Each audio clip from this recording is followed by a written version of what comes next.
Hello, my name is Billy Mitchell, and I am playing Blue-Red Delver.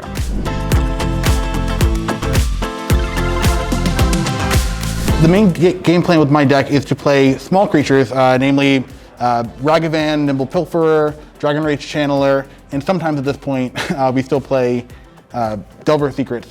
Play them early and protect them with threats in Counterspell. Things like Daze and Force of Will do a really good job protecting, especially in this format that is kind of dependent on sorcery speed threats, or trying to get them off the board as quickly as possible, right? Something like Daze is able to tax a lot of those 1-mana spells pretty effectively.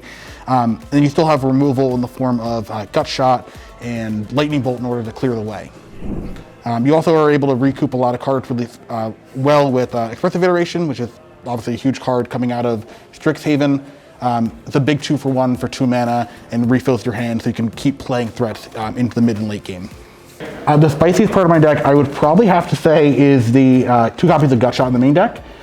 They seem kind of awkward, but it works really well with Dragon Rage Channeler, able to trigger its ability pretty effectively for 0 mana.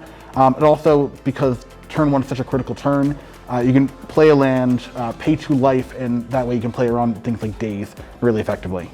If I could tweak one thing about the deck going forward, I'm not sure I necessarily need the Karakas I have in the sideboard.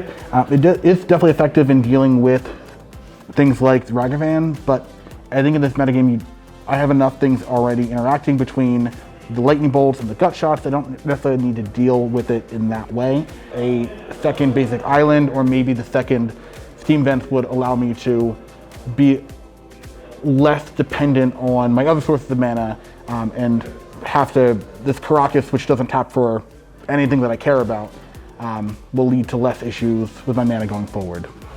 I would recommend this deck to anyone who's really intimately knows the format and understands how to shift gears, because this deck looks on its face to be an aggro deck, but it pivots into the role of control and to mid-range really effectively, especially post-board. And if you are comfortable with this format and want a deck that gives you the most amount of control over your games, this is probably the deck you should be playing.